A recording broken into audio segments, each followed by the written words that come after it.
Whoever said sticks and stones may break my bones, but words will never hurt me, forgot about emotional wounds? Ever stop to wonder why that forgotten birthday still hurts, even though it happened many years ago? Or why you still stay awake at night wondering why someone backstabbed you in high school? Those are emotional wounds that have not healed. Unlike physical wounds, they aren't visible, and we don't have a surefire simple band aid for it. And the good news is that healing these wounds takes a few different tactics that we may not have thought about before. Let's go through how to recognize that you need that emotional first aid kit and how to use it. Number one, being alive but not living. Sure, being alive can be clinically spelled out in cold terms. Your heart is beating, you're able to remember your name, you can perform work functions, you eat food, and you sleep at night. But living is different. It's when you follow a passion, do fun things, and do anything outside the bare necessities. Maybe you've lost a loved one, and since then you felt undeserving of happiness. So you cut yourself off from all these things, and before you know it, you start living in survival mode. You are alive, but not really. Step back and look at the situation. Understand that you have a right to grieve, to be angry, to be hurt. Connecting with others can help you understand that living your life is not causing these things to happen.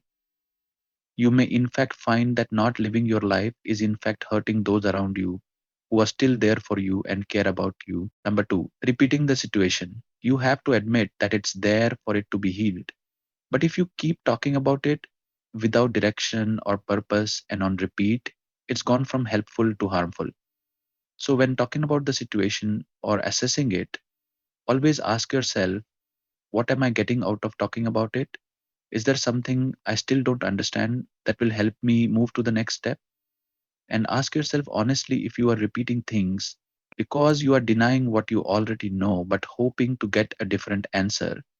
This is not closing a wound, it's reopening it and undoing all the hard work you've done before. Number three, self growth stunted by fear. Part of living or experiencing life is continuing to grow, learn, and reach out. Being heard emotionally can make you hyper, aware of other intense emotional opportunities. For example, if you were in a harmful relationship, you may stop getting into relationships where you feel deep emotions. But you're robbing yourself of the life you deserve if you do this. You deserve to learn and grow despite the ups and downs that have come. Excellence. It's normal to fear the unknown and the what if, but having the courage to grow anyhow is worth it. We are not saying don't fear because that's inhuman. It's how you deal with it that matters. Understand your fear and recognize that the bad thing is not the only option that will happen. Recall, remember, and recognize all the factors that are on your side. Realize that these factors exert just as strong a force as anything else. Do what you need to give yourself the best chances possible. It could be having a backup plan, or it could be a different approach from the one taken before.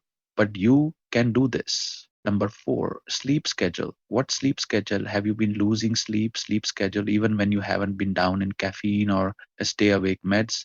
If something is going on emotionally, ironically, getting good sleep is one of the things that will assist with healing that wound. So tackle this by getting yourself an honest to goodness routine. That's right, sleep prep. Here are a few suggestions to get you started making your own personalized routine. No food or electronics 1 hour before your goal sleep time. Meditate to calm and quiet your mind. Sip some warm tea with natural calming agents like chamomile. Sleep helps your whole you recoup. Persistence and courage are required to heal emotional trauma.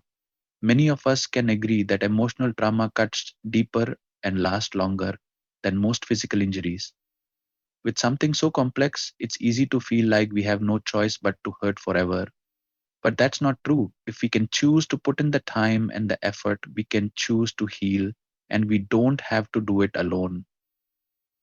To navigate this journey, it's normal and even encouraged to speak to the guidance of a seasoned professional. You are worth the time and effort. Don't rob yourself of the best life you could live. How do these points resonate with you? Please feel free to comment and discuss any methods you've tried or things you're puzzling over. Thanks so much for watching, and we'll see you soon.